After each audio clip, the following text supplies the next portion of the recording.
Hello বন্ধুরা, আমার এই ইউটিউব চ্যানেল এবং ফেসবুক পেজ সিভিল এমএইচপিকেতে সকলকে সুস্বাগতম। বন্ধুরা, এর আগের ভিডিওতে আমি ওয়েস্ট বেঙ্গল ক্লাস 10 এর সরল সুদ চ্যাপ্টার থেকে 1 to 8 ভিডিও সলভ করে দিয়েছি। আজকে আমি সরল সুদ চ্যাপ্টার থেকে ক্লাস 9 নম্বর ম্যাথ সলভ করে দেব। তো যারা আমার এই চ্যানেলে প্রথমে এসেছো তারা এই চ্যানেলকে বেশি বেশি করে শেয়ার করো, সাবস্ক্রাইব করো এবং ফলো করো।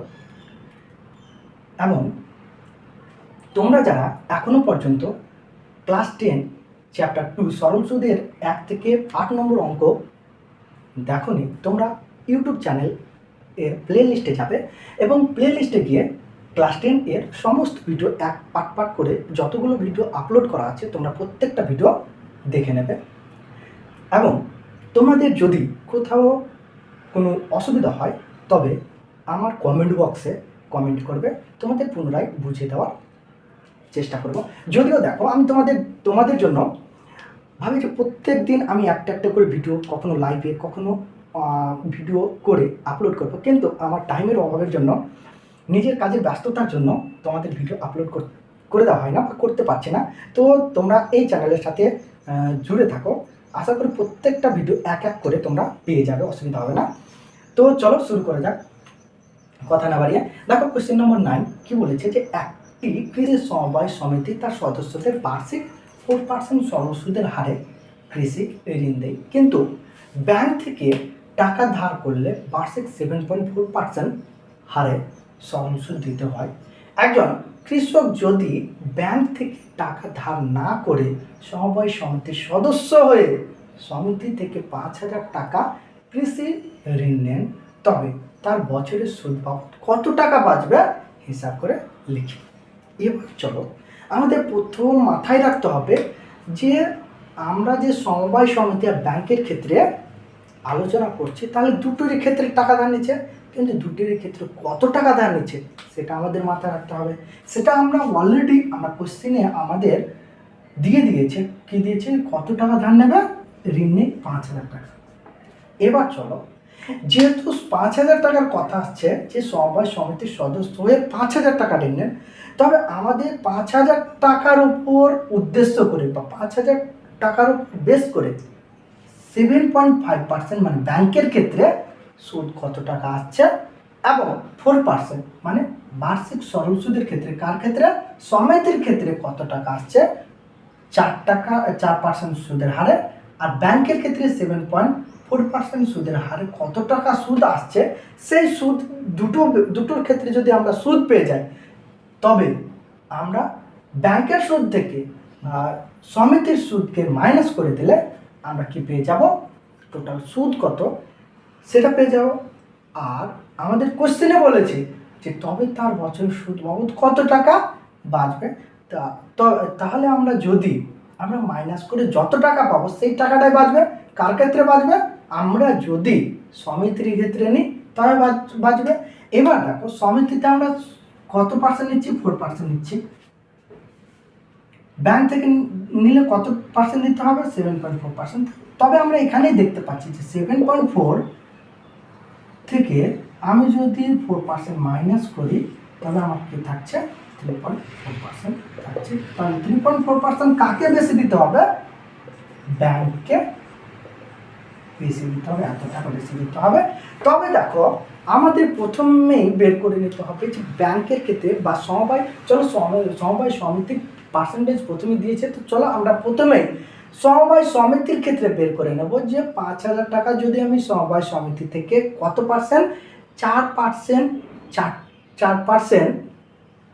সরল সুদে নিই 1 বছরের জন্য, তবে কত টাকা সুদ দিতে হবে।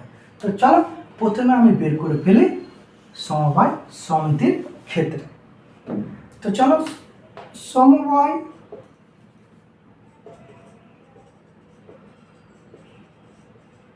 সমিতির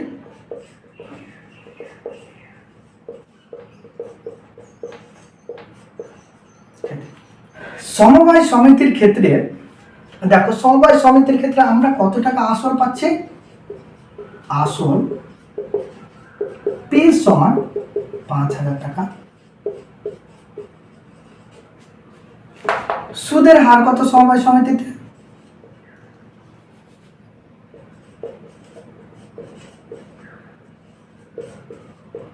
আর সমান হচ্ছে 4%। সময় কত বছরের জন্য? টি সমান হচ্ছে 1 বছর, যেহেতু বার্ষিক বলেছে। এবার দেখো আমাদের তো বের করতে হচ্ছে কি, বের করতে হচ্ছে সুদ আয় সমান আমাদের বের করতে হবে। চলো তবে আমরা জানি কি, আমরা যেহেতু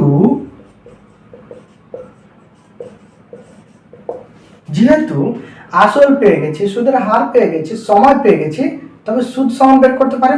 সুদ সমান আমরা জানি সুদ আয় সমান P T R by 100। P কত? পি আমার হচ্ছে 5000 টাকা। টি কত? টি হচ্ছে 1 বছর। আর কত? 4% বাই 100, তাই তো? তো চলো কাটাকাটি করি।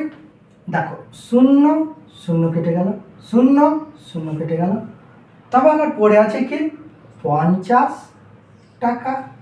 50 ইন্টু 4। এবার দেখো আমি যদি 50-কে 4 দিয়ে গুণ করি তবে আমি কত পাবো? 200 টাকা। হলো? তো আমি সমবায় সমিতি থেকে যদি 5000 টাকা 4% সুদে নিই তবে কত টাকা আমাকে সুদ দিতে হচ্ছে? 200 টাকা হচ্ছে। সমবায় সমিতির ক্ষেত্রে আমি 200 টাকা পেয়ে গেছি।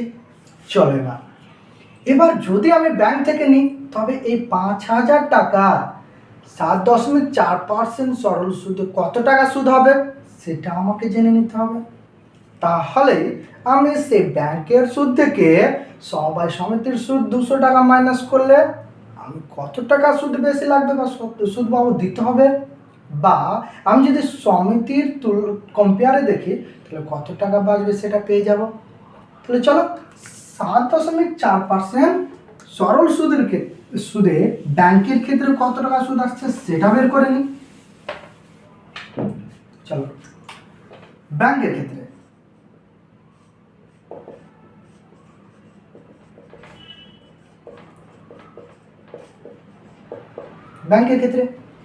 ব্যাংকের ক্ষেত্রে আসল আমরা জানি পি সমান কত? 5000 টাকা। কেন 5000 টাকা দিয়েই কম্পেয়ার করছি, 5000 টাকা এই ঋণের কথা হয়েছে। এবার চলো তবে ব্যাংকের ক্ষেত্রে সুদের হার কত? ব্যাংকের ক্ষেত্রে সুদের হার আর সমান হচ্ছে কত? 7.4%। আমি আসল পেয়ে গেছি, সুদের হার পেয়ে গেছি, তবে সময় কত? সময় যেহেতু বার্ষিক তার জন্য কি সময় টি সমান হচ্ছে 1 বছর। চলো তবে সুদ কত বের করে নি? সুদ আয় সমান আমরা বের করব। চলো আমরা জানি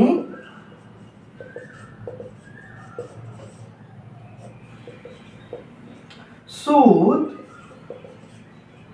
আয় সমান হচ্ছে PTR বাই 100। এবার চলো পি কত? 5000, টি কত? 1 ইয়ার, আর কত? 7.4 ডিভাইডেড বাই কত? 100। এবার চলো আমি এখান থেকে দশমিক উঠালাম, দশমিক উঠিয়ে কি পাবো? তোমাদের জন্য বলি ক্লাস 10 এবং যারা এই ভিডিওটিকে দেখছো তাদের ক্ষেত্রে, যেসব স্টুডেন্ট এবং আমার ছোট ছোট ভাই ও বোনদের ক্ষেত্রে, দেখো তোমরা যখনই দশমিক উঠাবে দশমিকের সামনে যতগুলো সংখ্যা থাকুক না কেন আমরা কি বসাবো? অন বসাবো। দশমিকের পরে যতগুলো সংখ্যা থাকবে ততগুলো আমরা শূন্য বসাবো। দেখো দশমিকের আগে কি আছে? 1 আছে, তার জন্য দশমিকের আগে একটা সংখ্যা আছে তার জন্য আমরা কি বসালাম? 1 বসালাম। দশমিকের পরে কটা সংখ্যা আছে? দশমিকের পরে সংখ্যা আছে একটা, তার জন্য একটা শূন্য বসাবো। তবে এখানে কি আছে? 10 পাচ্ছে। তো দেখো 0 0 কেটে গেল, 0 0 কেটে গেল, 0 0 কেটে গেল। দেখো উপরে 3টে জিরো, নিচে 3টে জিরো কেটে গেল। তবে আমার পড়ে আছে কি? পড়ে আছে আমার 5 × 74।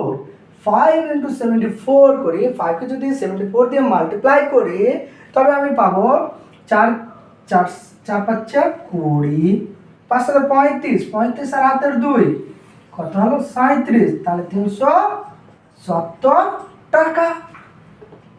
এবার চলো মজার বিষয়।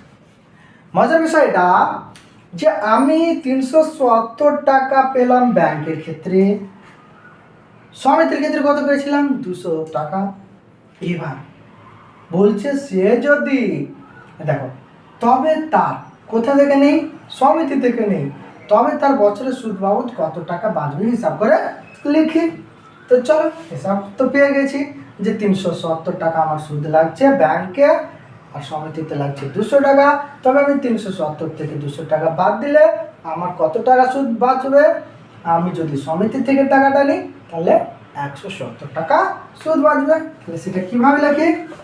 সেটা লিখে দিই, যদি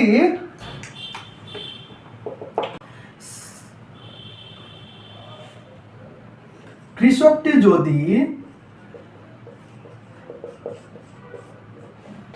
যদি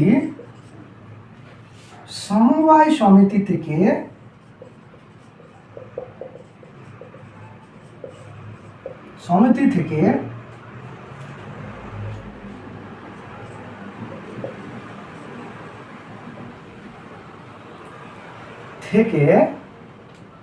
টাকা, চলো 5,000 টাকা লিখি, 5,000 টাকা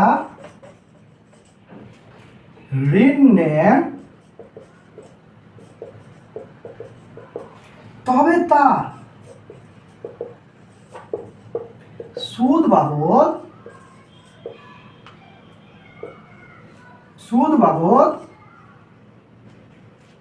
বাঁচবে কত টাকা বাঁচবে?